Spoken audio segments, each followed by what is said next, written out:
Oi, Nazaré! Tudo bem? Que bom que você conseguiu! Fico feliz pelo convite, eu agradeço. Ah, que bom! É uma oportunidade, né? Precisamos ver. Isso. O que está acontecendo aqui? Que eu não estou conseguindo ver esse povo. Benê, a gente te escuta. Oi? Benê, a gente conseguiu te escutar. Então, mas não tô conseguindo entrar aqui. Vou sair e entrar de novo. Continue Tá aí. bom.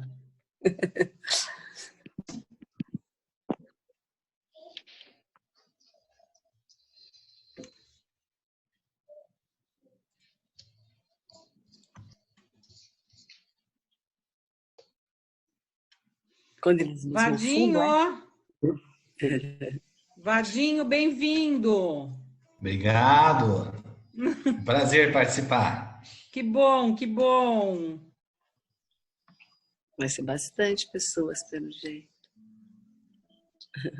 Vai sim, não para de entrar. Graças a Deus. E você sabe, Thelma, que depois do problema do hackeamento que o Zoom passou na semana passada, agora eu que sou a host da reunião, eu tenho que admitir cada pessoa que entra. Ah, eu percebi que é fazer um aceite para o convite. Na hora é como se a pessoa batesse na porta, aí pipoca um negócio aqui para mim, e aí eu tenho que deixar a pessoa entrar na reunião. Excelente, excelente. Tá certo, né? Tá certo, é isso, é isso. Bom, Thelma, 5... É a Toninha ali em cima? 5 e 2, tá? Vamos lá? É a hora que você quiser começar, tá? Eu vou desativar o som de vocês. E aí, no final da apresentação, a gente abre para perguntas, tá bom? Pessoal, então a gente decidiu organizar da seguinte forma. Nós vamos apresentar... Agora cada um se identifica. A gente vai pedir para todo mundo fechar os microfones. A gente faz a apresentação, porque senão a gente não consegue dar uma devida organização. Então, a gente apresenta e deixa todo mundo... Anota as perguntas para o final, porque se alguém precisar sair pontualmente às 18 e a gente estourar, aí a gente conseguiu dar a oportunidade de conseguir finalizar a apresentação, tá bom? Ok? Ok, Thelma, eu já desliguei de todo mundo, tá? Tá. Mas, Lúcia, eu acho que era interessante cada um só dizer de onde é. Olha, é que a gente está com muita gente, tá? A gente está com 35 pessoas na sala. Ótimo, excelente, excelente. Então, tá ótimo. Então, gente, eu vou começar a apresentação. A Lúcia está no controle do PowerPoint, ela está compartilhando a tela com vocês. A Lúcia vai trocando e a gente depois finaliza, no final. Bom, gente, obrigado, boa tarde. Excelente essa possibilidade da gente se encontrar. É uma época em que a gente está cheio de novidades, as coisas mudam em horas, vem uma informação e depois de 2, 3 horas pode ser que a informação seja outra, e várias coisas acontecendo, vem medida provisória, vem orientação, vem medida medida sem regulamentação. Então, a gente precisa ter uma oportunidade de um bate-papo rápido, e a gente pode até depois, se for interessante, fazer isso, outros encontros desse, enquanto a gente estiver nesse momento que não era o usual, não é o que a gente está preparado, acostumado e organizado. Então, deixa eu contar um pouquinho por que veio essa ideia, né? Veio em função essa avalanche de informações, esses acontecimentos que mudaram em horas, de um dia para o outro, temos que fechar as escolas, não sabíamos como iam ser a reação dos pais, não sabíamos o que a gente faria com a equipe, como é que a gente vai fazer com as aulas, com a programação, com a contagem de dias letivos, com a contagem de horas. Então, a gente teve que fazer uma série de mudanças e se adaptar e resolver com o avião em pleno voo, né? Tem gente que fala que é trocar o pneu com o carro andando, e é exatamente isso que a gente precisou fazer. Algumas escolas estavam mais estruturadas, tinham mais ferramentas já prontas, conteúdo pronto, e gente que teve que correr com passos mais largos. Então, a gente vai contar um pouquinho como é que funciona esse processo, como é que as pessoas pensam sobre isso, e como funciona, e aí que soluções que a gente recomenda e orienta. Você passa o primeiro slide, Lúcia? Pronto. Vamos começar falando do cenário atual, os caminhos, na sequência, caminhos escolhidos pelas instituições, perspectivas nesse período de isolamento e alternativas e caminhos para a gente conseguir atravessar esse período. Vamos entrar no cenário atual, Lúcia, por favor. Já entrar com o próximo slide. Gente, como qualquer situação de crise, né? Qualquer situação de crise, a gente tem um momento, e aí a gente vai se localizando nisso. Veio primeiro uma situação de negação. Não, né? Muita gente falou, poxa, será que é só uma gripinha?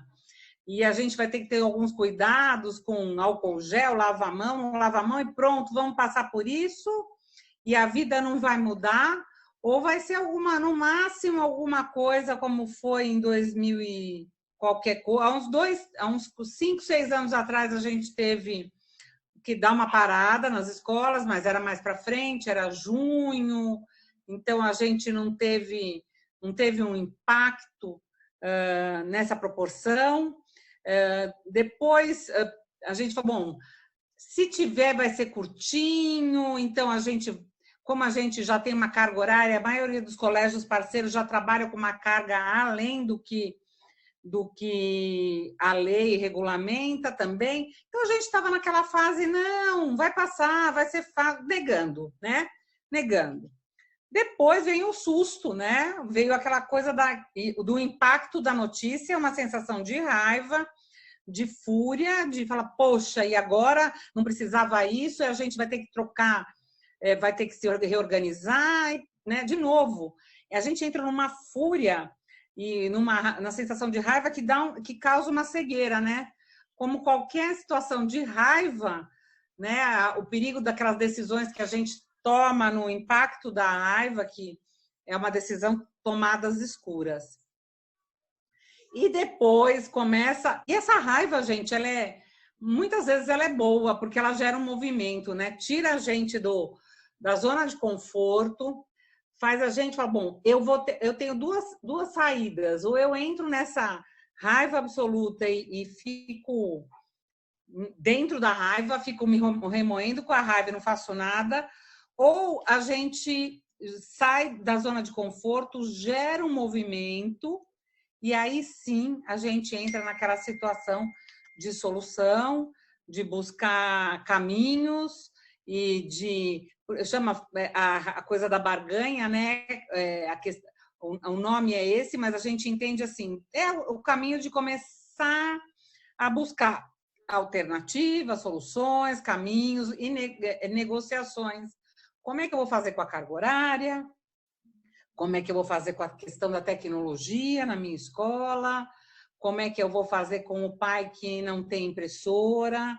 Como eu vou fazer com o pai que não tem tempo? Como é que eu vou fazer com o pai que precisa de ajuda? Como eu vou fazer com aquele pai que nem precisa de ajuda, mas aproveita da situação para conseguir benefício, né? Cria dificuldade para obter uma facilidade? Como é que eu vou fazer com um professor que às vezes não tem os recursos em casa? Como é que eu vou fazer com o aluno que não tem internet? A minha ferramenta atende todo mundo ou não? É só para quem tem computador? O pai só tem um computador e tem o pai, a mãe, todos para trabalhar em home office, mais o filho que vai precisar, 2, 3 filhos que vão precisar usar o equipamento no mesmo horário. Então, começa aquela coisa da busca de soluções e a gente, felizmente, está tendo excelentes performances com relação a isso. Nenhum problema tem sido maior do que o tamanho das nossas propostas de solução. E junto a isso, gente, vem informações de fora, né? Tem o ambiente interno, né? No mundo corporativo, a gente fala como é que a gente lida com as variáveis internas, né? Olha a sensação da depressão nessa imagem, que é uma sensação de o que eu faço para escapar de todos esses efeitos, né? Como é que eu lido com cada uma dessas variáveis. E essa depressão, gente, ela vem em cima das variáveis internas e externas. As internas são todas essas que a gente mencionou, né? Como o professor, a tecnologia, os recursos, mas também, né, vem a questão das variáveis externas, né? Como é a reação dos pais, as propostas do governo que vêm como uma prévia de solução, mas ao mesmo tempo vem informações aos soquinhos, né? Como é que vem isso? Como é que a gente consegue...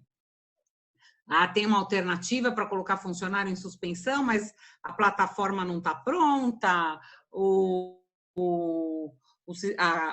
não tem... Posso dar a suspensão temporária, não tem informação definida ainda, enfim.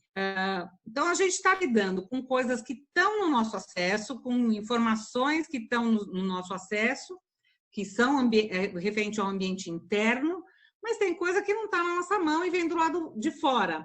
Agora, isso gera depressão? Sim, é um emaranhado de informações, um emaranhado de coisas que a gente tem para resolver, mas também vem coisas boas. Não sei se vocês viram uma estatística, né? E aí começa a vir a questão da aceitação, né? Olha só, gente, que interessante. Uma dos nossos primeiros questionamentos foram: os pais vão querer pagar? Os pais vão questionar carga horária? Os pais vão questionar tem aula ou não tem aula? Vão, claro que sim. Mas até o movimento dos pais começou a mudar. Se vocês, não sei se vocês chegaram a ler e ter contato com uma informação que saiu anteontem, da aceitação dos próprios pais, e os pais, apesar de eles também estão naquele movimento da depressão, né? O que vai acontecer, em quanto tempo nós vamos ficar nesse barco, começa a vir uma aceitação do geral, nossa, com todas as variáveis e respostas que a gente tem que dar, mas uma aceitação também das famílias.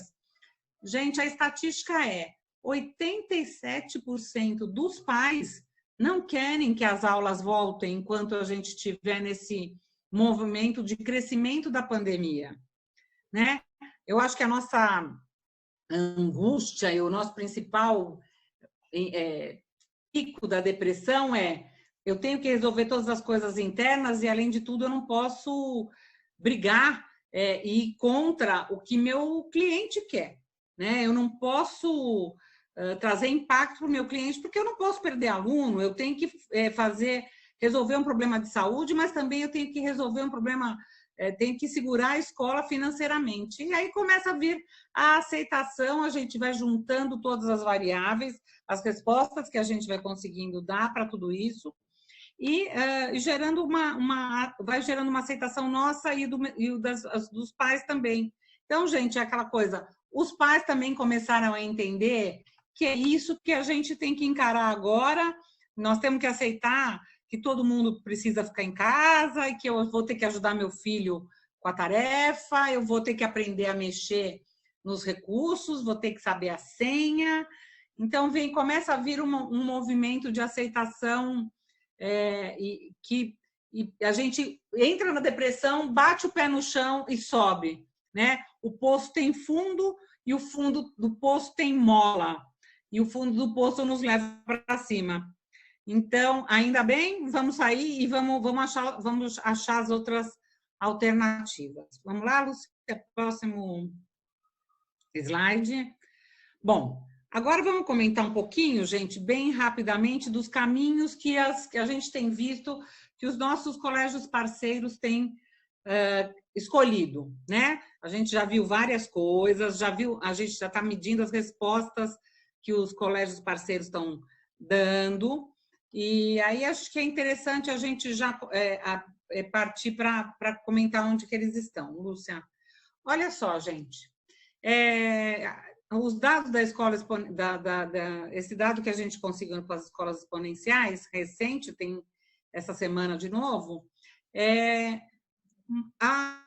mais de 50% dos pais dos colégios optaram para o mundo EAD, né? Ou seja, temos que mergulhar nesse universo com resistências ou sem resistências, é o caminho que a gente tinha. Então, quase 60 e poucos por cento das escolas estão nisso. Algumas escolas optaram, um percentual bem menor, por partir para 30 dias de férias. Outras para 15 dias de férias. Vou contar um pouquinho para vocês de todas as escolas que a gente conversou, o que levou para essa decisão de férias de 30 dias ou de 15 dias. Alguns colégios partiram para esse caminho principalmente para dar uma resposta aos pais que, naquele momento, estavam numa avalanche de dúvidas, preocupações, questionamentos e dificuldades em se organizar. Tinha pai que continuava trabalhando, né? Tem pai que, mesmo trabalhando em casa, tem dificuldade em administrar os filhos, porque ele está focado no trabalho e tem filhos pequenos, os filhos demandam e pedem ajuda, e precisa conectar a impressora, precisa entrar com a senha, principalmente com as crianças pequenas. Agora, era uma resposta, as férias eram uma resposta de alívio para os pais, mas também uma resposta, um tempo para os colégios conseguirem se reorganizar, né? Para quando então não é férias, é um respiro para voltar, quando voltar tá com tudo pronto, né? Os professores estão treinados, os professores estão familiarizados com as ferramentas, os professores já sabem dar orientações aos pais e aos alunos, a escola já está com as ferramentas e equipamentos em pleno funcionamento, as aulas organizadas, prontas, redefinição de horários, uma série de questões aí, gente, que era alívio e resposta e tempo para os pais se organizarem mais, principalmente para as escolas se organizarem e pós-pandemia, voltando ou não voltando, depois a Lúcia vai falar muito mais sobre essa perspectiva da volta ou não volta, terem as atividades. E um pequeno grupo de escolas ficou focado só em questões das atividades, né? As atividades funcionariam só para manter não caracterizar férias, tá? Mas lembrem que atividades escritas, mandar atividades para casa, elas não representam EAD, tá? Ela é um grupo de são atividades, caracteriza que não está parado, mas ele não é, gente, não é EAD, tá? A Lúcia vai mergulhar bem nisso e vai mostrar para vocês como é que está sendo o movimento para a gente, para o colégio se posicionar, onde eu estou, né? O que eu estou cuidando, e essa outra questão. E essa questão de eu estou, de fato, conduzindo e dando conteúdo, tá? Agora, gente, com relação ao assunto, compartilhando dados com vocês, e que bate um pouco, essa informação já tem uma semana, 10 dias, e bate um pouco com o que a gente tem falado, essa estatística que saiu da aceitação dos pais com relação à paralisação. 28% dos colégios não estavam tendo dificuldades com relação ao questionamento de mensalidades. e 72% dos pais das escolas estavam enfrentando esse tipo de dificuldade. E aí é o que vem dos fatores externos que eu mencionei no começo do nosso bate-papo. O que eu faço com esse questionamento? Como é que eu reajo a isso? Que solução eu tenho para evitar essa conversa de falar, eu preciso pagar, eu tenho redução, eu vou ter redução, tem medidas populistas por aí de políticos se aproveitando da oportunidade para falar, não, temos que reduzir custos, reduzir as mensalidades, afinal de contas os colégios estão tendo redução. Gente, se a gente pensar em redução de custos, na prática, que redução de custos nós estamos tendo?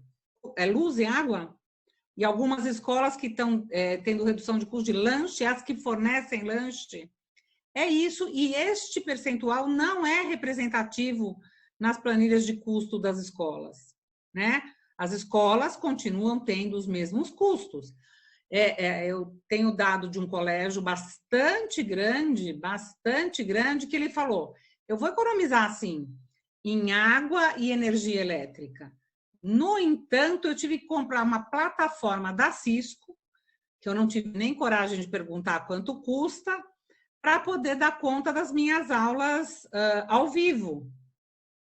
Então, gente, eu garanto para vocês que a plataforma da Cisco representa um valor imensamente maior do que o que ele vai economizar de luz e água. Então, gente, claro que esses debates são populistas, esses debates não estão indo para frente, mas que esse tipo de questionamento vai aparecer, tá? Então, podemos pular, Lúcia, para o próximo? Questionamento de colaboradores, tá? Normal, gente, as nossas equipes também têm as suas contas para pagar, a gente não tem esse perfil e a gente tem bastante dificuldade de conseguir gente boa para trabalhar para a gente. Quando a gente está com a equipe pronta, a gente também não quer dispensar por uma questão empresarial, mas por uma questão também de valores humanos. Então, tem o lado humano, tem o lado empresarial, não queremos dispensar por hipótese alguma. Sabemos que as pessoas têm seus compromissos, mas vão aparecer questionamentos das equipes, né? A gente teve aí um pacote do governo, essa medida provisória, que deu algumas saídas, alguns caminhos, mas a gente vai ter que caminhar para isso. E o pior é que a gente fica naquela indecisão, por quanto tempo eu posso colocar meu funcionário em suspensão ou não, né? O que eu faço com essa redução da carga horária? Depois eu posso voltar? Em quanto tempo eu posso voltar? Bom, todos os questionamentos que vocês já sabem e estão acompanhando. Lúcia, próximo. Agora, gente, a Lúcia vai entrar falando das perspectivas, tá? O que a gente faz com tudo isso.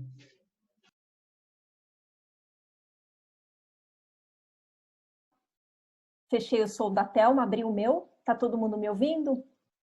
Thelma, faz um sinalzinho para mim, Simone? Ok.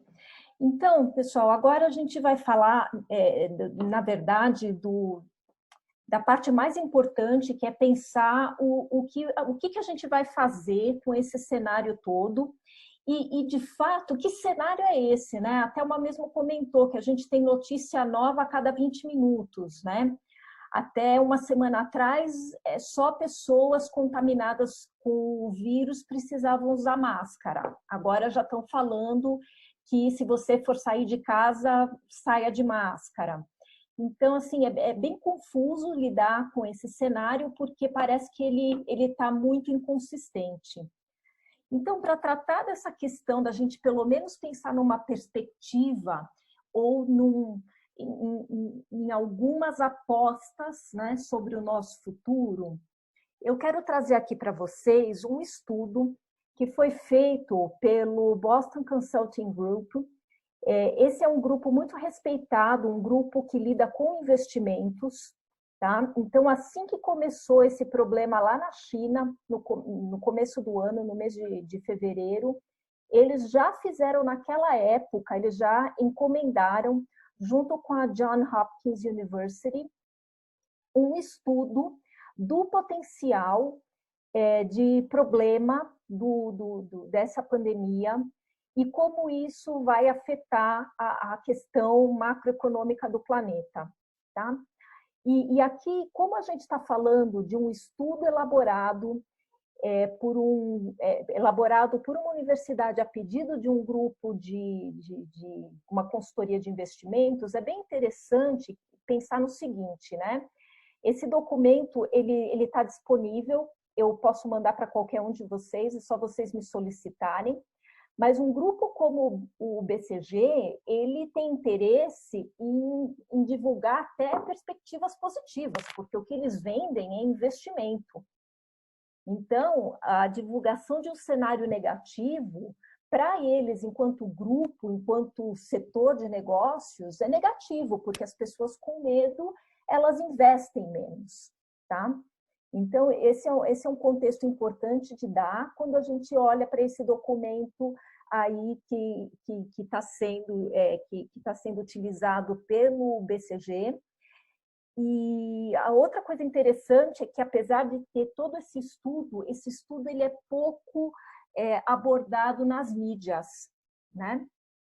Então, eles vão falar do que a gente chama em inglês de lockdown, né? E o que eles pediram para a universidade estudar é, considerando as estruturas socioeconômicas dos vários países do mundo, as estruturas de faixa etária dos vários países do mundo, as estruturas políticas desses vários países e o ciclo que a gente tem observado do vírus, qual é o tempo previsto de lockdown, né? E o que é esse lockdown? O lockdown pode ser uma coisa como a quarentena politicamente imposta, como como a gente está tendo na Itália, né? Que você não pode sair na rua porque um policial vai te abordar e perguntar o que você está fazendo na rua. Ou a gente pode estar falando de simplesmente o lockdown como temos no Brasil atualmente, em que você tem o congelamento da atividade econômica, né? Então, a gente tem cinemas fechados, bares fechados, restaurantes fechados, a gente só tem aberto mesmo a atividade econômica dos serviços essenciais. Então, supermercado, padaria, farmácia, e é isso, tá? Então, qual foi o estudo do lockdown que o BCG conseguiu? Eu vou mostrar aqui essa tabela, ela assusta um pouco, porque são vários países, tá? Ela está em inglês, né? O documento é em inglês. Então, o que ela vai fazer? Se vocês olharem, ela tem 4 colunas principais. A número 1 é a previsão que a Johns Hopkins fazia do momento em que os vários países começariam o lockdown, tá? A segunda coluna é a previsão deles do momento em que a gente vai ter o pico da curva.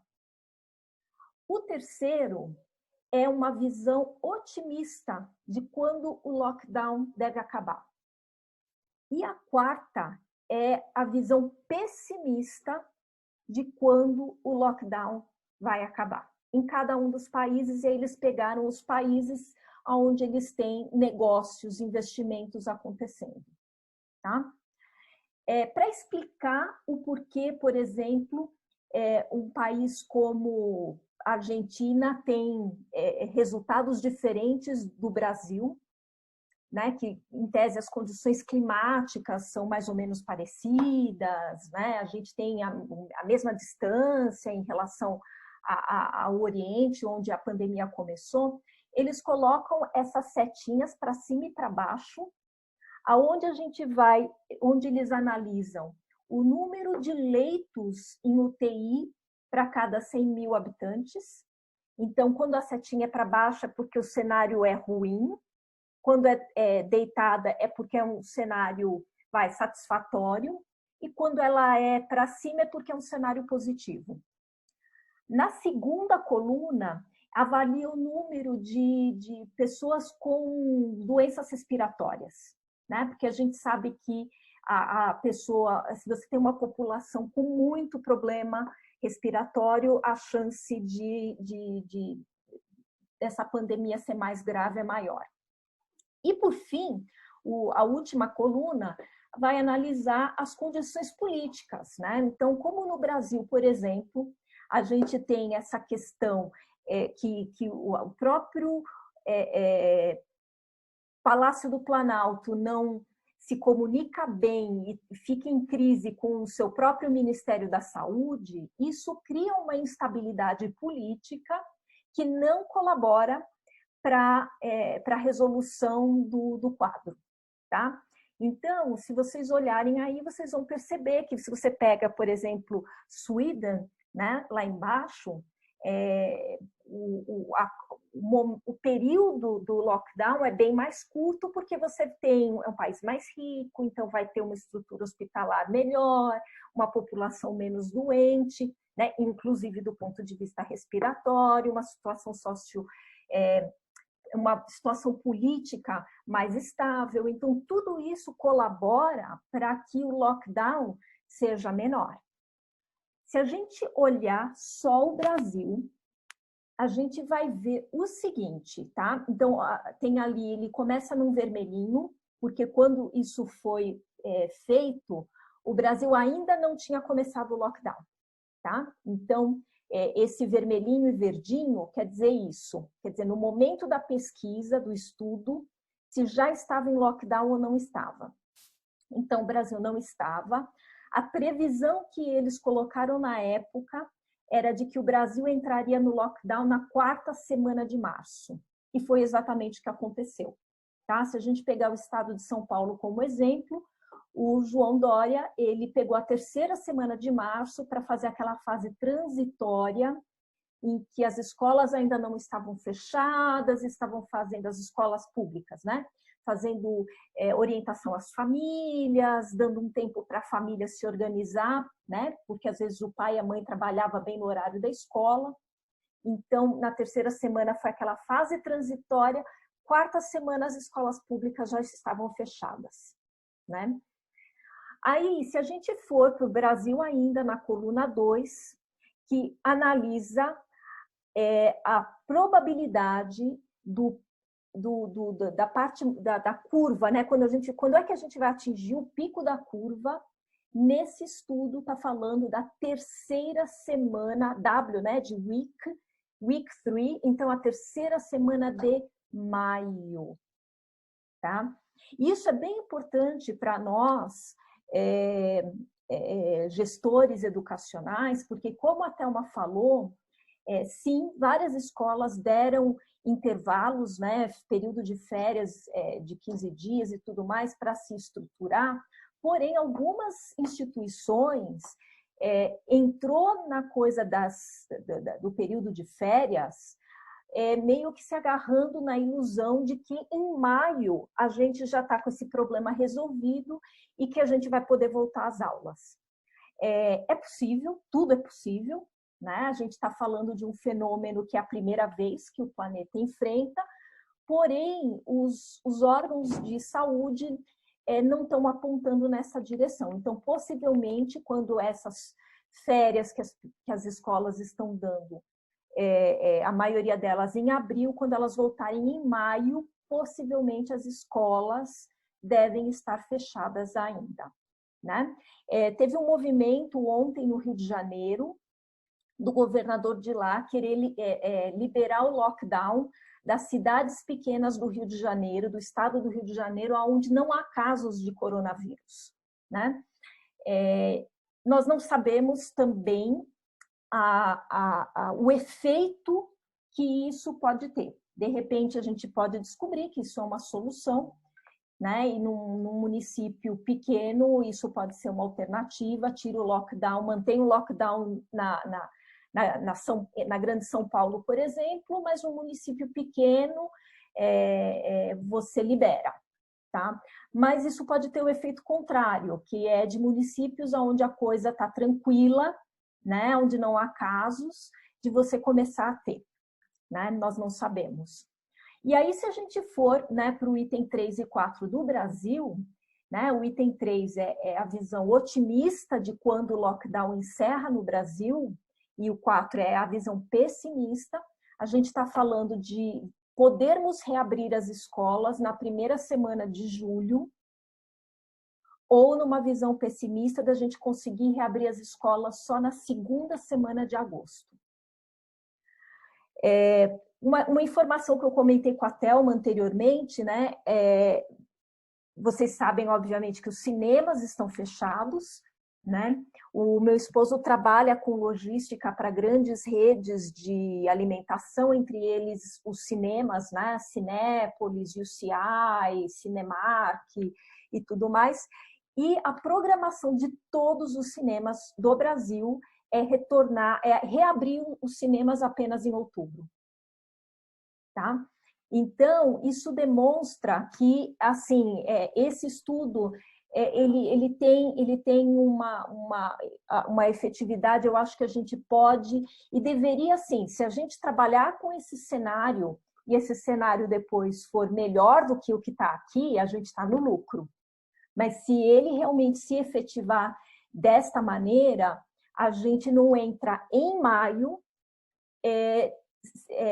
desamparados, né, sem uma infraestrutura organizada, até porque, assim, na segunda semana e terceira semana na terceira semana e quarta semana de março, os pais, eles ainda aceitaram soluções quebra-galho das escolas, né? Em maio, os pais, eles não vão querer mais a solução paliativa, né? Eles vão querer uma solução definitiva e que trabalhe e que funcione bem.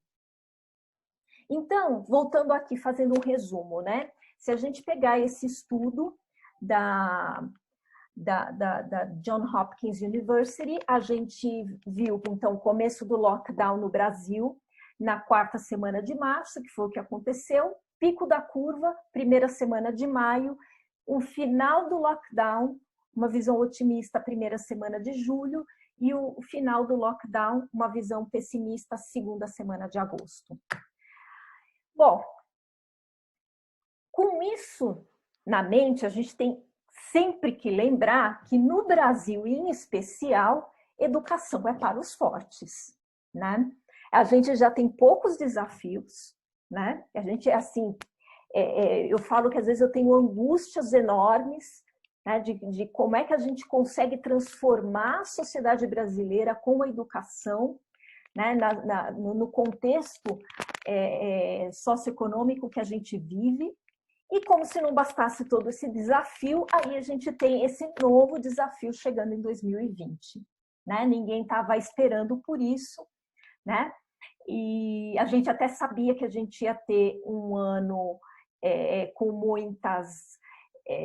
muitos vai-vens, né? Ano de eleição no Brasil é sempre um ano muito quente, mas a gente não imaginava que íamos ter que enfrentar isso aí. Então, e aqui vem talvez a mensagem que a Seven quer trazer, né? Porque a gente só vai resolver isso de forma colaborativa, né? E sem pensar em ações que gerem qualquer tipo de receita para nós, enquanto parte dessa estrutura educacional brasileira, né? A gente, como Seven, quer estar colaborando com qualquer instituição de ensino que esteja, né, e que está enfrentando esse cenário tão adverso. Então, é nesse sentido da colaboração e da gente perceber que, então, a escola digital, ela terá que ser uma realidade, tá? Se a gente pensar nesse mês de maio, ele será uma grande transformação. Talvez esse seja o resultado mais positivo que a gente tenha de toda essa crise. E se a gente pegar aquilo que a Thelma apresentou no começo, sobre a curva, né, que a gente faz quando a gente vive uma grande crise, seja ela pessoal, institucional, social e tudo mais, quando a gente aceita e aquilo que a gente implementa como solução para a crise, ao invés de ficar naquela fase da depressão, é que traz os grandes saltos evolutivos, né?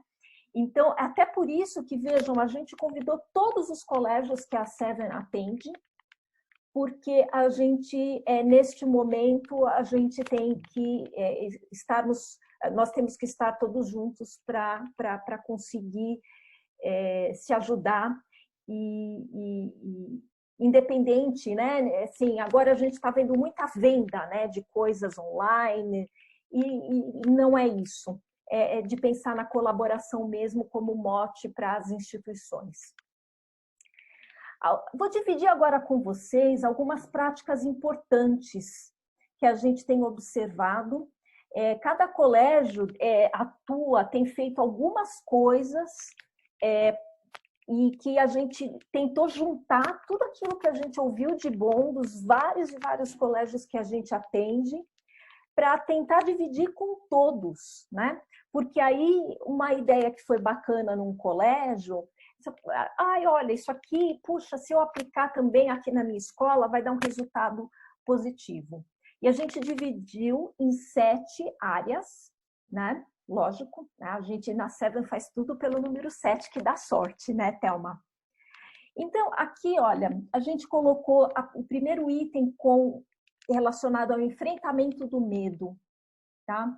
Porque, acreditem, os professores, eles estão com medo, né? Os funcionários estão com medo, as famílias estão com medo, né? Então, assim, o papel de cada um de vocês aqui, que é líder em alguma medida, né? E pensando em especial para aqueles que são mantenedores ou que são os diretores das escolas, o papel dessas figuras é fundamental para a gente transformar esse medo em algo que impulsione os nossos times. Sejam os times que atuam na administração, que atuam na estrutura física da escola, ou os nossos times docentes, a comunidade escolar como um todo. Porque aqui o medo, gente, não é o medo do vírus. É o medo do que vai ser esse ano, é o medo de como vai ficar a saúde mental dos estudantes, das famílias, dos pais, das pessoas que trabalham, que estão trabalhando em home office, né? Que começam a trabalhar às 7 da manhã e quando olham é 10 horas da noite ainda estão com o computador aberto. Então, a gente está falando de uma série de medos. O trabalho de vocês no empoderamento das pessoas de que a gente é capaz de enfrentar os medos e que a gente vai sair dessa é fundamental. Outro papel muito importante que a gente viu aqui, que cabe ao líder, é o de estar acompanhando, assim, no detalhe, tudo que vem dos órgãos oficiais, né? Principalmente no que diz respeito à regulamentação da instrução online. Já saiu alguma coisa, né, dizendo que vai contar como dia letivo o trabalho semipresencial. Porém, não há um detalhamento muito claro do que é um trabalho semipresencial. Quantas horas online? Quantas horas com o professor em vídeo? Quantas horas com o professor? O professor pode gravar o vídeo e o aluno vê ou tem que ser ao vivo? Então, esse tipo de detalhamento não veio ainda, né? E eu espero, torço, que os órgãos oficiais estejam trabalhando para detalhar, né, esse tipo de regulamentação do que é, então, essa atividade docente online que passará a ser contada como atividade, como dia letivo ou como hora letiva, tá? Ao líder também cabe a função de comunicador, tá? E aqui é muito importante porque muitas vezes a comunicação com as famílias, ela vai para o coordenador pedagógico, né? Aquele orientador que atende a mãe, que vai lá na escola e tudo mais. Mas aqui, neste momento de crise, é fundamental, e a gente tem visto que alguns colégios já fizeram isso, Inclusive, a Thelma me relatou um caso muito interessante, que é assim, que a escola resolveu implementar o Hangouts Meet como ferramenta para aula online ao vivo. Então, o que o mantenedor fez? Ele chamou uma reunião, porque no Hangouts Meet você encaixa até 250 pessoas. Então, ele chamou uma reunião no Hangouts Meet com os pais via Hangouts Meet.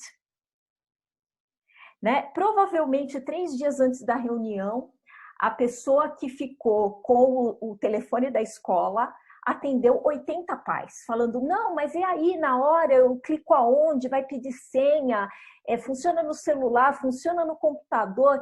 Devem ter enlouquecido essa pessoa que atendeu os pais. Mas eu imagino o efeito positivo que foi para essa comunidade escolar ter tido a reunião usando a ferramenta digital, né? Porque é uma maneira de dizer, tá vendo, gente? Nós estamos aqui em 100 e tantas pessoas, tudo funcionou bem, tudo deu certo. Então, numa turma de 25, 30, 40 alunos, vai funcionar também, tá? E fazer essas reuniões de maneira contínua, porque o cenário ele vai mudar pouco a pouco. Então, até para eles entenderem coisas muito simples, como, por exemplo, enquanto os alunos estão aprendendo a parte técnica de determinadas ferramentas, o conteúdo instrucional a gente simplifica, porque aí o objetivo é ensinar a ferramenta tecnológica e não ainda a conta de matemática. Então, conforme vocês estão no processo de implementação da escola digital, vocês irem em reuniões até curtas, né? Assim, uma das ideias, obviamente, é fazer a reunião ao vivo, né? Usando o Hangouts Meet, ou o Zoom, ou qualquer outra ferramenta. Outra maneira é do próprio mantenedor gravar o seu vídeo. Porque se a gente está falando de que parte desse programa semipresencial vai envolver aula gravada, né? O mantenedor gravar ali um vídeo de 5 minutos, com uma mensagem positiva, falando de tudo o que o colégio está fazendo e tomando de providências, falando aquela coisa olho no olho, aquela coisa que passa o sentimento, até aquela emoção de eu, enquanto pai de um estudante, me sinto parte daquela comunidade escolar. E aí, nesse sentido, esse mesmo líder, ele pode e deve comunicar para essa comunidade escolar o que está sendo feito para manter a empregabilidade de todos os envolvidos, todos os funcionários e todos os professores da escola. Né? Então, colocar, por exemplo, que foram os funcionários que trabalham no ambiente físico, porteiro, faxineira, tá? Olha, gente, colocamos eles de férias, né? Olha, demos suspensão de 60 dias porque sabemos que eles receberão seguro-desemprego durante esse período que é praticamente o salário que eles recebem. Estamos mantendo os benefícios, estamos mantendo a assistência médica. Então, compartilhar o que a escola está fazendo para manter a empregabilidade dos funcionários é fundamental, inclusive, para trazer para esse pai o sentido do pagamento da mensalidade. Né? Vai ter pai que vai pedir alguma coisa, que vai pedir isenção, que vai pedir redução, porque perdeu o emprego, porque teve suspensão de salário e tudo mais. Isso vai ser inevitável, mas não simplesmente, como a Thelma apresentou no começo, de, eu pago mensalidade, esse mês não teve aula, eu preciso pagar, né? Então, isso a gente tem tido feedback de algumas das escolas que a gente atende, que tem ajudado muito nessa questão do questionamento das mensalidades. Bom, quando a gente entra nas soluções digitais, percebam que aí o que a gente colocou aqui foi a figura do coordenador pedagógico, Dependendo da estrutura do colégio, o líder e o coordenador são a mesma pessoa. Dependendo se é um colégio de maior porte, você tem até coordenadores diferentes.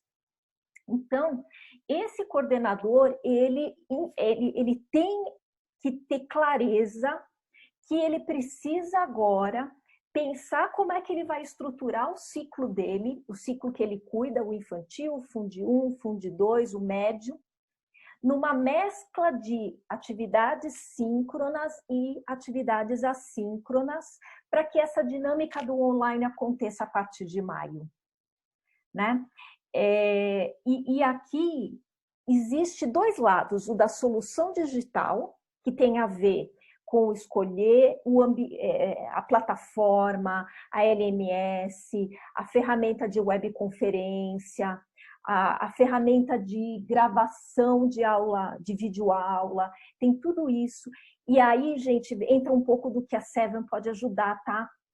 Eu não sei que boa ferramenta eu posso usar para gravar videoaula. Falem com a gente, que a gente tem conhecimento, e a gente tem muito conhecimento de ferramentas gratuitas, inclusive, tá?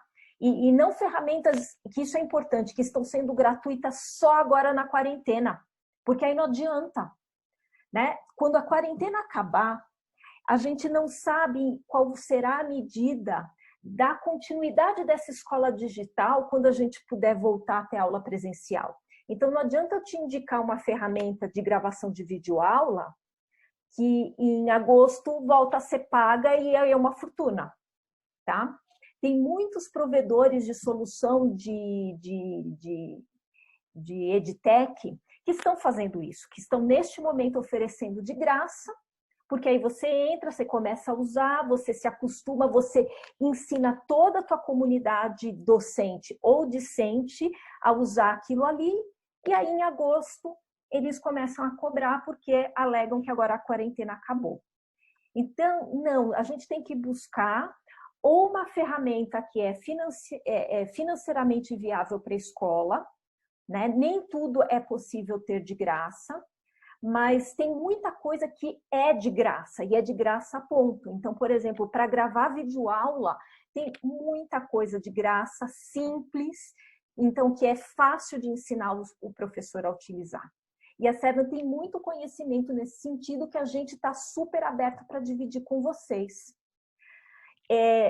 Depois da solução digital vem a adaptabilidade. E aqui eu vou dizer que desses 7 pontos, para mim, pelo menos, é um dos mais importantes. Porque, e é onde eu me preocupo bastante das escolas que deram 30 dias de férias. Quando o professor voltar, vai caber ao coordenador fazer a formação continuada desse professor para ele fazer essa prática digital. Então, mesmo que eu tenha a ferramenta, eu tenho lá a plataforma de videoaula, eu tenho a plataforma de aula ao vivo, eu tenho a plataforma para organizar o conteúdo instrucional, não adianta o professor olhar aquilo tudo, e aí eu não estou nem falando, gente, dele saber usar aquela ferramenta do ponto de vista da tecnologia. Eu digo que inclusive, do ponto de vista de como fazer a aula dentro daquele ambiente. Né? Como é que você faz uma aula de geografia que num determinado momento precisa ter uma discussão em pequenos grupos, se você está num ambiente de webconferência, tá? Então, assim, no caso da Seven, que a gente trabalha já, e nossos professores já estão há 3 semanas, 100% dos professores da Seven estão há 3 semanas dando aula de inglês totalmente ao vivo. Uma das coisas que a gente tem que fazer é colocar aluno de 2 em 2 para que eles façam as práticas orais. Então, a gente sabe, a gente consegue ajudar cada um de vocês como pegar, por exemplo, a aula de história, que tem que ter um momento de discussão em pequenos grupos, a aula de português, que a gente tem que dar voz para o aluno. como é que eu faço isso? Então, não é tanto mais só como é que eu ligo, como é que eu entro, como é que eu deixo o aluno entrar, que tecla eu aperto, mas é como eu componho a minha aula e desenho a minha aula para o ambiente online. Pense na educação infantil, no alunos de primeiro ano, segundo ano, que tem uma experiência, tem uma vivência de sala de aula que é baseada na experiência. Então, como é que a gente vai fazer, sendo que a professora sequer vai poder ter objetos ali junto com o seu aluno, né? Então, toda essa questão da adaptabilidade, da formação continuada dos docentes é fundamental. Não adianta a gente ter a melhor ferramenta e o docente não saber como transformar aquilo em uma aula. Então, se o teu time docente está de férias agora em abril, pense em como, no retorno dele, vocês, eventualmente, tem um colégio parceiro nosso que está pegando, acho que 2 ou 3 dias, né, Thelma? Em que vai fazer um trabalho imersivo com os professores, para os professores montarem, então pegar lá o professor de geografia, como eu comentei, ele montar a aula dele dentro do ambiente digital, né? Ele gravar uma videoaula pela primeira vez na vida, né? Eu até brinco, eu falo assim que um dos desafios com videoaula é que a gente tem síndrome de Fátima Bernardes, né? A Fátima Bernardes, quando começam a gravá-la, ela já está linda, poderosa, de batom, toda maquiada, o cabelo não se mexe, ela não gagueja, ela não tosse, ela é uma super, né? Como é que chama? Mulher Maravilha. Quando a gente vai gravar um vídeo, uma videoaula, e eu falo isso até porque, assim, eu sou professora universitária e eu só trabalho com EAD, tá? Então, eu gravo muito videoaula. Quando a gente grava videoaula, a gente fala errado, a gente gagueja, a gente tosse, a gente faz cara esquisita, a gente abre o olho mais do que devia. Quando a gente, assim, eu levo uns 3 dias para assistir uma videoaula que eu gravei, porque a gente se odeia na videoaula. Então, se deixar o professor, que nunca gravou uma videoaula, fazer isso pela primeira vez sem uma orientação, ele vai ficar 5 horas gravando uma videoaula de 10 minutos. E vai jogar todas fora, e quando terminar ele vai falar, não serve, não dá para fazer assim, né? Então, é muito importante a gente fazer essa orientação, né? Que o professor da educação infantil que vai fazer uma contação de história gravada é 10 minutinhos, tá? É 10 minutinhos no máximo. Não faça 20 minutos que você vai perder os alunos. Para uma videoaula de Fund 2, no máximo 15 minutos. Tá? Uma videoaula, para vocês terem uma noção, as videoaulas de ensino superior, a gente trabalha com 20 minutos no máximo, ok? E aí, por fim, a parte da entrega, que aí é o time todo, né? A liderança, o gestor educacional, os coordenadores, com todos os docentes e a comunidade. Né? Se a gente conseguir trazer essa escola digital para acontecer de verdade, a gente vai ter uma coisa que a gente sempre sonhou ter, que era a família enxergando o trabalho que a gente faz. Né? Porque muitas vezes a gente recebe aquele pai que vai lá e reclama por causa do uniforme, né? Reclama porque a cantina, sei lá, tá não sei de que jeito, reclama porque a professora esqueceu de colar o papelzinho, sendo que a escola faz tanta coisa bacana e esse pai não enxerga, e a gente queria tanto que ele visse o que a gente faz e o que as crianças produzem na sala. Bom, para finalizar aqui a nossa conversa, né, porque já deu um pouco o nosso horário, a Seven gostaria que vocês pensassem nas soluções digitais que vocês estão adotando. A gente se coloca à disposição para ajudá-los, né, a pensar juntos, né, nessas soluções. E aqui eu fiz uma escadinha, tá? Porque tem muita escola, até uma apresentou lá, né, que são 57% das escolas dizem que estão indo para o EAD.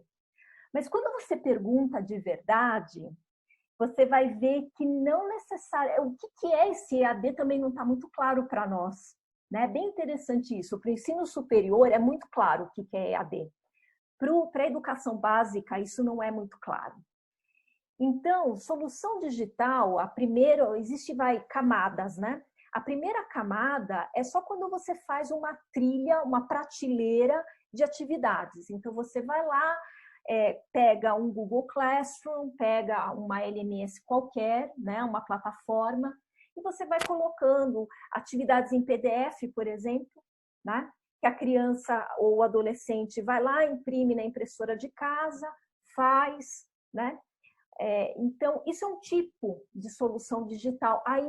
Isso ainda não é EAD, né? Mas é um primeiro passo, tá?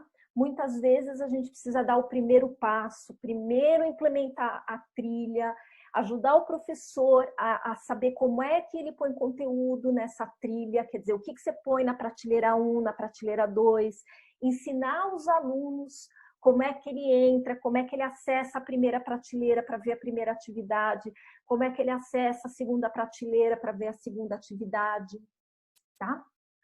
Depois, a gente tem um momento em que a gente vai para uma segunda camada, que você ainda mantém essa trilha, essa prateleira de atividades, mas você começa a incluir vídeos gravados pelo professor. Né? Assíncrono, ou seja, o aluno pode assistir aquele vídeo a qualquer momento, porque é um vídeo, é a famosa videoaula. Então, aqui começa a ter um pouco mais de cara de EAD, tá?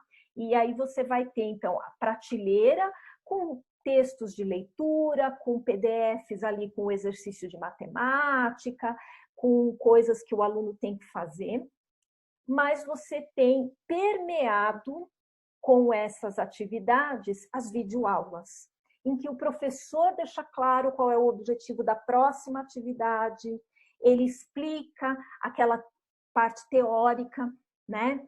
E para na sequência vir um trabalho prático. Nesse terceiro item, o terceiro degrau das soluções digitais, a gente vai ter, percebam que é um somatório, tá? A gente tem a trilha tipo prateleira, os vídeos gravados pelo professor, as videoaulas, e um terceiro elemento agregador, que é a aula síncrona com o professor. É a aula ao vivo, tá?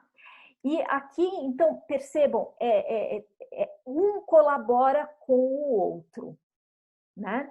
Então, o professor, ele grava o vídeo, e aí na aula ao vivo, ele não vai falar do mesmo conteúdo que ele fez na aula, na videoaula, tá? Então, ele pode, ou na aula ao vivo, dar uma introdução, e aí ele fala, agora vocês vão assistir a videoaula número 13 e fazer a atividade da prateleira número 14, tá? Então, e aí é que está o grande dilema que eu falei da regulamentação, tá? Porque todo esse tempo de vídeo, de texto, de atividade, de aula live, quer dizer, como é que depois a gente soma isso tudo no papel para falar assim, então, ok, eu tive então 1000 horas de instrução semipresencial e essas 1000 horas valem para o meu ano letivo, né? Isso a gente não sabe, mas a gente vai ter que ir acompanhando e não tenham dúvida, o governo vai ter que se posicionar em relação a isso, né? E por fim, a gente tem aquilo que eu chamo realmente de escola digital, tá? A escola digital, ela vai ter de maneira muito forte 4 camadas. Então, tem a trilha, que é o que organiza para o aluno não se perder, né? Da mesma maneira que a apostila organizava, né?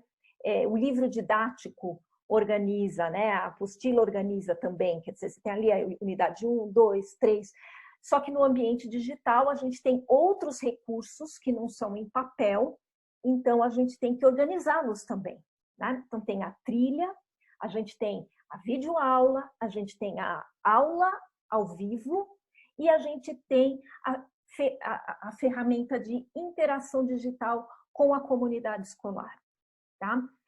Aqui, não entendam essa ferramenta como a agenda eletrônica, o Class App, né? Dependendo do aplicativo de agenda, ele é só um transmissor de recados, tá? Existem ferramentas digitais que é disso que eu estou falando, que fazem a conexão com a comunidade escolar. Então, ele conecta a liderança escolar, seja ela o mantenedor, os coordenadores, o orientador de estudos, o orientador de ensino, o orientador pedagógico, cada estrutura escolar tem esse grupo, com os docentes, com os alunos e com as famílias, né? Então, uma ferramenta dessa natureza, ela tem por objetivo fazer com que o que o aluno faz, o pai enxerga, se o pai comenta em cima do trabalho do próprio filho, o professor da sala também enxerga, o que o professor comentou do trabalho que apareceu ali, o coordenador pedagógico enxerga, né? E que você tenha ciclos em que todas essas contrapartes, que esse relacionamento aconteça em teia. E aqui é muito interessante porque nós temos essas ferramentas de integração digital, elas dão muita visibilidade para o trabalho docente, muita visibilidade para o processo de ensino-aprendizagem, muita visibilidade para o resultado de curtíssimo prazo, que é onde a gente fala, poxa, isso o pai não consegue ver. E a gente tem ferramentas que conversam com as faixas etárias.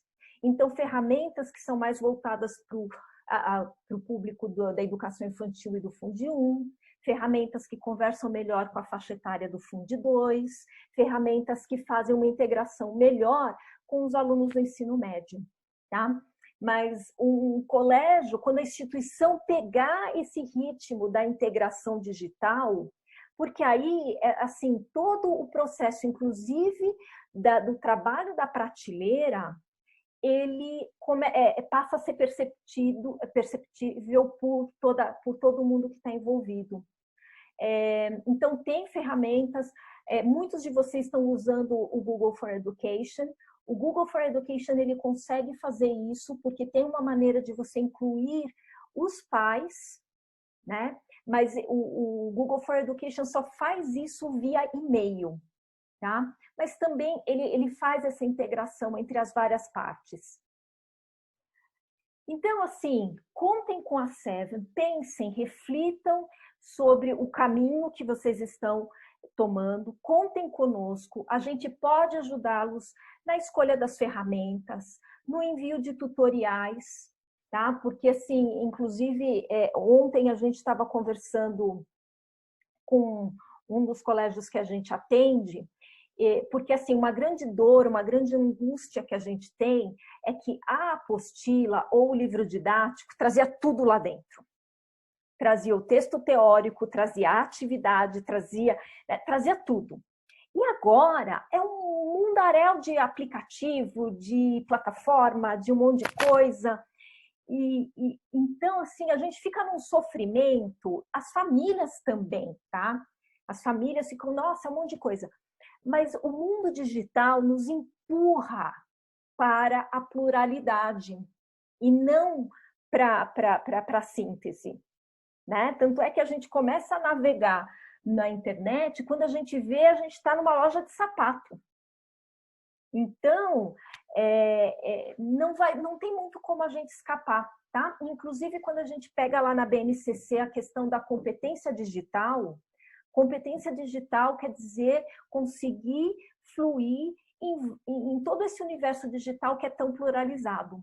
Então, a gente tem vários tutoriais de inúmeras ferramentas que, sim, tutoriais de 40 segundos, 50 segundos, que o teu time docente recebe e fala, ah, pronto, nossa, podia fazer isso, né? Eu vi outro dia a professora tentando gravar o PowerPoint dela. Então, ela pegava o celular e ficou assim, tentando mirar no computador, no próprio computador, para gravar o PowerPoint dela.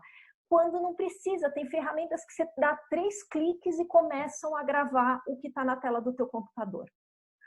Contem com a Seven para que a gente possa trocar experiências durante as várias fases da implantação de vocês, de tudo aquilo que vocês julgaram que atende à comunidade escolar de vocês e o projeto político-pedagógico dos colégios.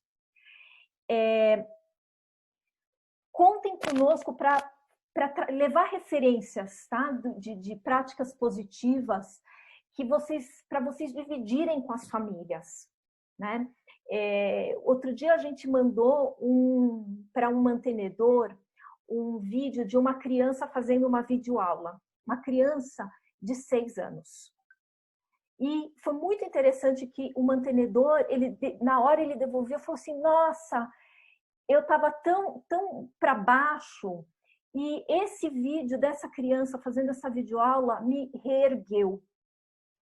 Então, assim, a gente também, na nossa comunicação com as famílias, a gente mostrar que está dando certo, que os alunos estão fazendo, mostrar, sabe,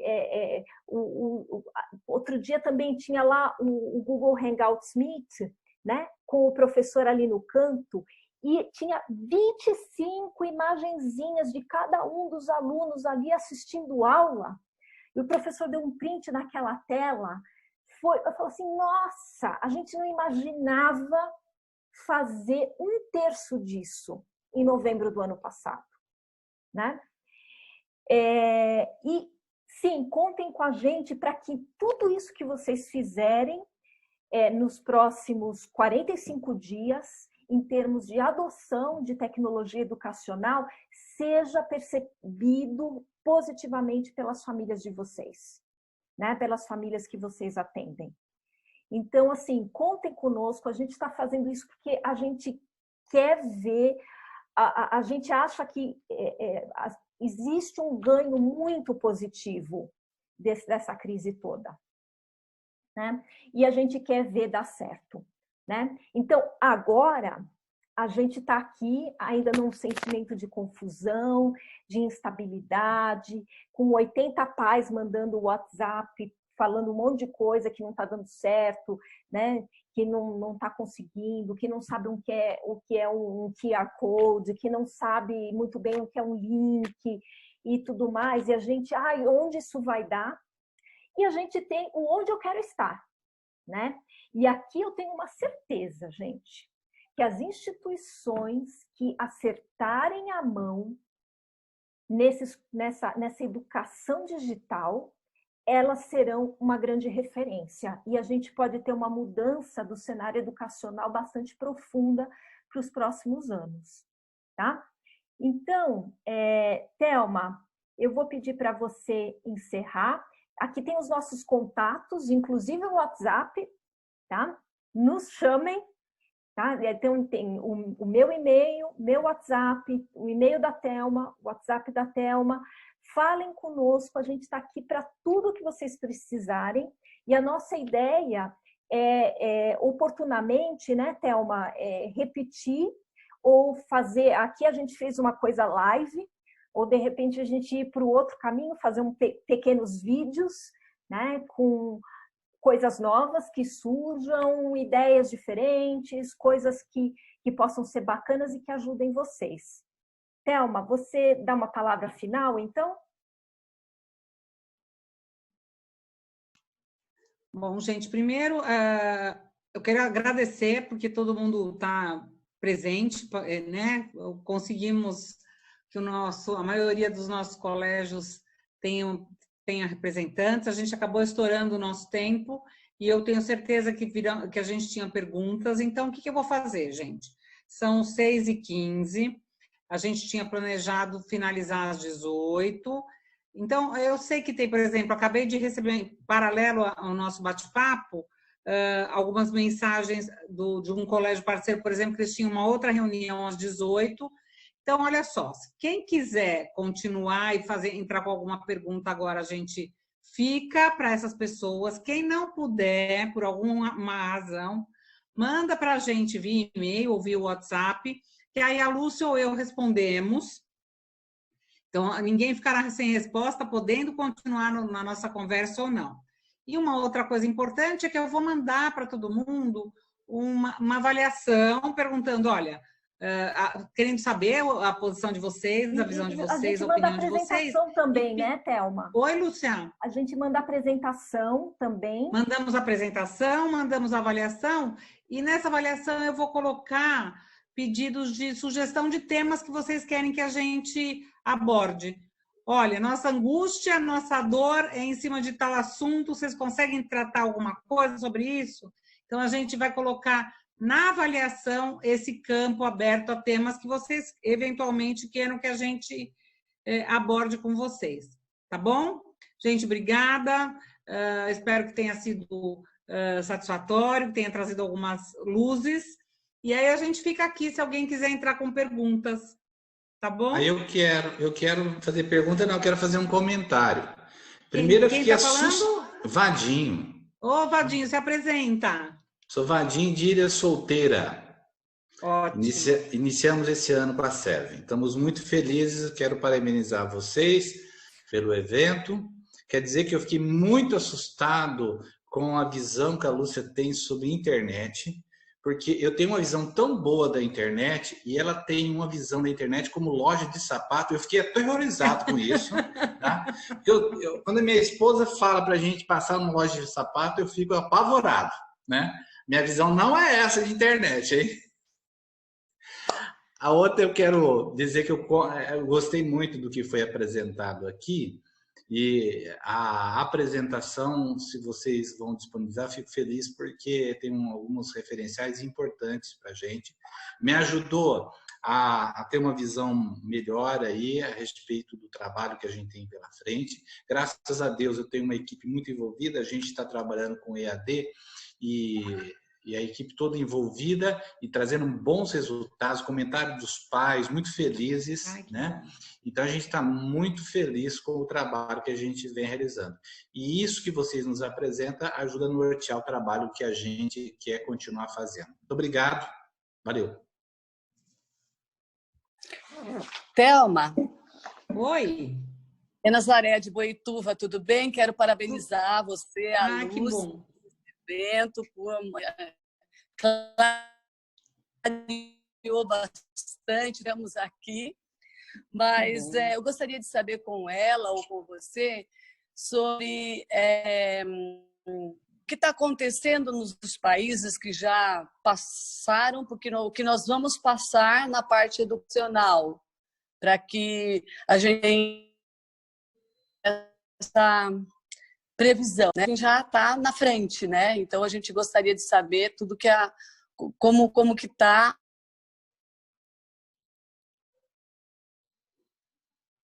Oi? Foi a Nazaré que perguntou, Thelma? Foi, Luciana. Olha, Nazaré. Ficou claro, não? Sim, entendi. Olha, o que ocorre, né, e que torna o cenário brasileiro mais difícil é, primeiro, que a população brasileira, no geral, ela tem menos letramento digital. Tá? E a própria estrutura de internet do país, ela é muito precária se a gente comparar, por exemplo, a estrutura de internet da China ou a estrutura de internet da Itália ou dos Estados Unidos. Né? Então, onde a gente tem essa pandemia passando antes da gente, são justamente nesses países em que a educação com tecnologia já está melhor amparada. Né? Então, é nesse sentido que para nós é mais difícil, porque a gente está saindo de um modelo onde a gente só estava usando tecnologia para atividades complementares, para lição de casa, para alguma coisa muito descompromissada, né? Então, o que eu sinto é que o desafio nosso é esse. Mas eu estou muito otimista, sabe? Eu vi, por exemplo, o governador do estado de São Paulo comentar que a Secretaria de Educação está fazendo um aplicativo para ser utilizado para as aulas dos alunos da rede pública do estado, né? Obviamente que o que ele está fazendo é um aplicativo que você coloca ali as videoaulas, né? E ele tem, por exemplo, ele não vai ter... Como é que nós estamos fazendo? Se você tem 2 professores de geografia na tua escola, o professor de geografia 1 vai dar aula para os seus alunos, o 2 vai dar para o seu outro grupo de alunos, né? Provavelmente no sistema público você vai ter um professor de geografia que vai gravar ali várias aulas e essa aula vai ser para os alunos do estado inteiro, né? O grande problema, eu acho que isso é legal, essa história do aplicativo, esse aplicativo já está funcionando, tá? O desafio que o governo do estado tem neste momento é que, imagina, como é que você faz na comunidade carente, né? Que a família não tem internet, que às vezes não tem o celular. Não, eu digo que o celular tem, né? Mas tem um problema de conexão no Brasil, gente. O meu enteado, ele mora em Belém do Pará, ele está numa capital. E lá eles têm problema de conexão, numa capital. Então, a gente tem uma dupla situação, que é um país com uma infraestrutura tecnológica muito ruim, uma banda larga muito ruim em relação ao resto do mundo, e uma prática educacional ainda muito pautada na aula presencial. Mas isso vai mudar, né? Se a gente tiver realmente que manter os alunos fora da escola até agosto, cada escola vai ter que tomar a sua providência, né? E eu acredito muito que, sim, eu posso comprar uma super plataforma maravilhosa, né? Escolas mais ricas vão ter mais condição de vencer esse desafio, mas eu acredito muito na capacidade das pessoas, independente da questão financeira, né? E como eu disse, tem muita coisa que nós temos ferramentas de ensino à distância que são... A gente tem o Moodle, por exemplo, que é gratuito, tá? Então, tem alternativas, tem caminhos.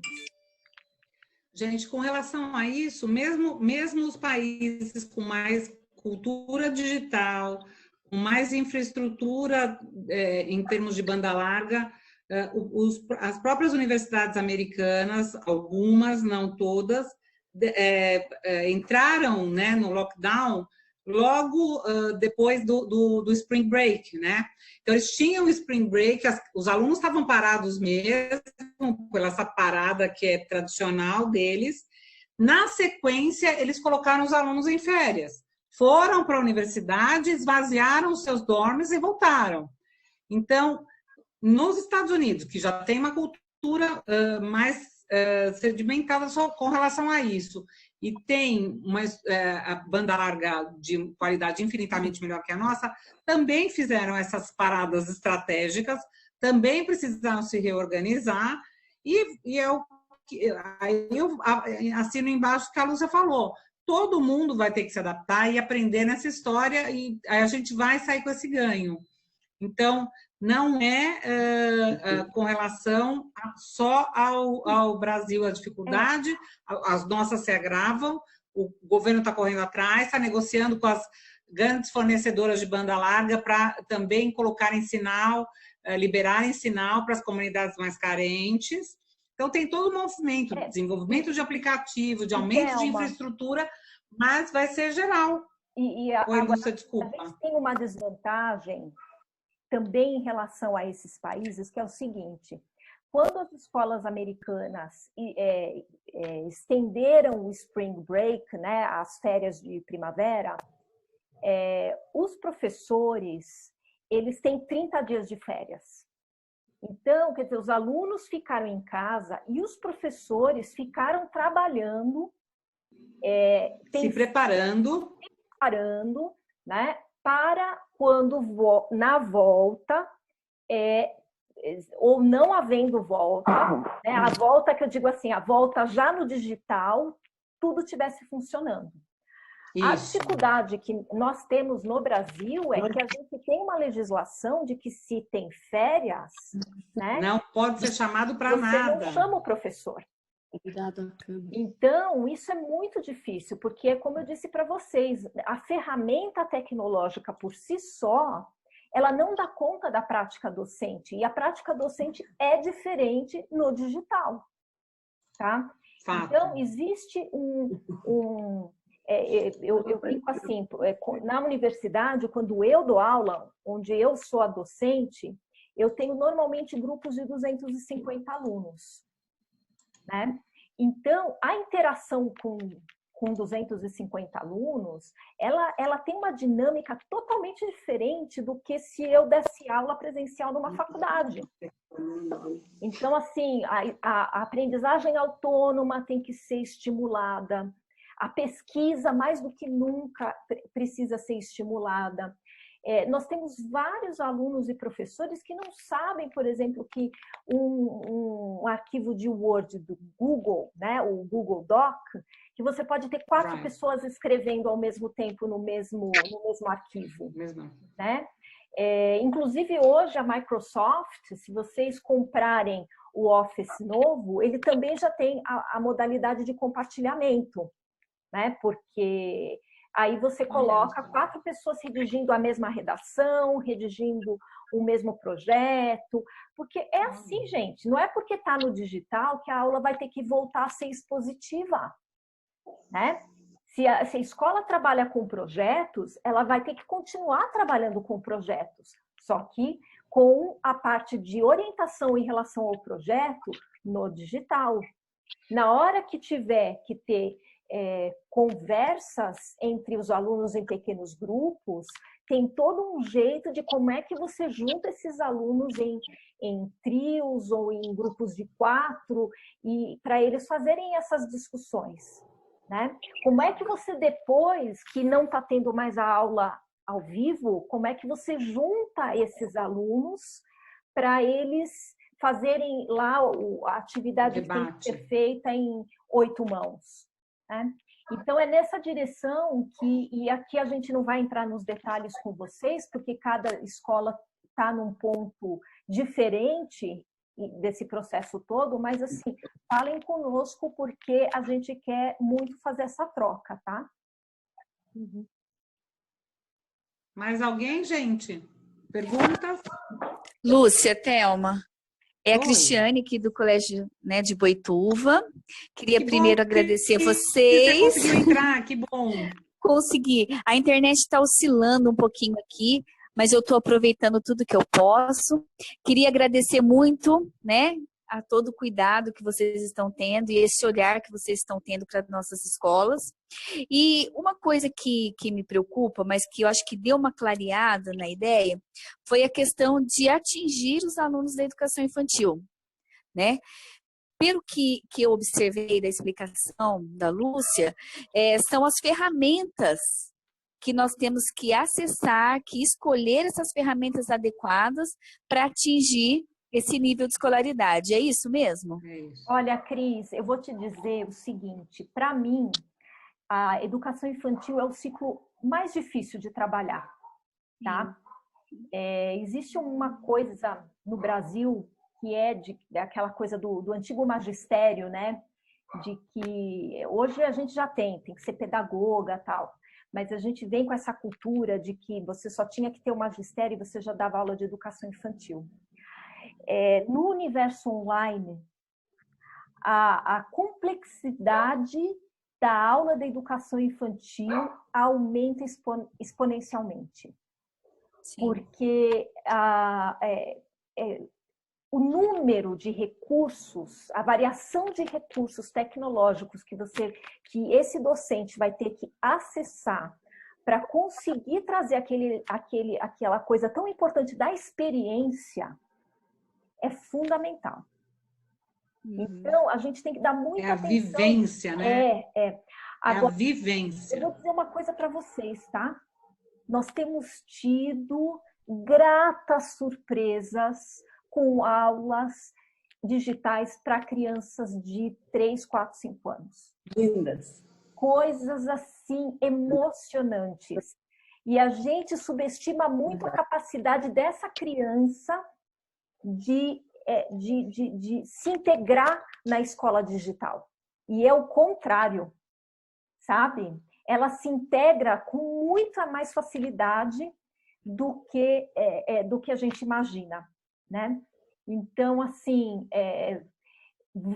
eu tenho visto coisas incríveis, porque eu estou indo para todos os lados para entender o que está acontecendo. Eu tenho visto aula de piano acontecendo online. Olha que coisa sensacional. Aula de balé. Oi? Pintura. Aula de balé, sabe? A menininha ali, pequenininha, com toda a sainha, com o coisinho do cabelo e não sei o quê. O tablet ali na penteadeira e a professora de balé fazendo. E 12 menininhas, cada uma lá no quarto da mãe, no seu quarto, na sala, e lá e fazendo as coisinhas. Então é interessante que eu falo, nossa, a gente podia ter aula de educação física. Imagina um professor pegando a molecada do Fundo 2, fazendo zumba, né? Então, assim, a gente vai começar a ter uns insights, porque quando a gente começa a ver o que repensar. possível fazer, a gente fala, peraí, eu podia até fazer uma experiência química. Eu só tenho... É que agora estava difícil, porque está tudo fechado, né? Então não dá para comprar gel de barbear e um monte de coisa para fazer uma experiência química. Anilina. Mas, assim, quando essa confusão toda for embora, a gente pode pensar até de ter experiência química acontecendo numa aula ao vivo ou numa videoaula, que o professor vai conduzindo passo a passo, igual a gente assiste a Ana Maria Braga fazendo o bolo, né? A gente vê ali o passo a passo. Bom, se eu for fazer, a Thelma já sabe que eu vou queimar o bolo, né? São duas, então é melhor a gente partir para outras experiências. Tá? Eu gostaria de finalizar pedindo para vocês lembrarem o seguinte, o que essa geração aprende de coisa por vídeo, né? E aprendem bobagem, né? Outro dia meu filho veio me mostrar como é que você pegava uma bexiga cheia e enfiava um palito de dente sem estourar a bexiga.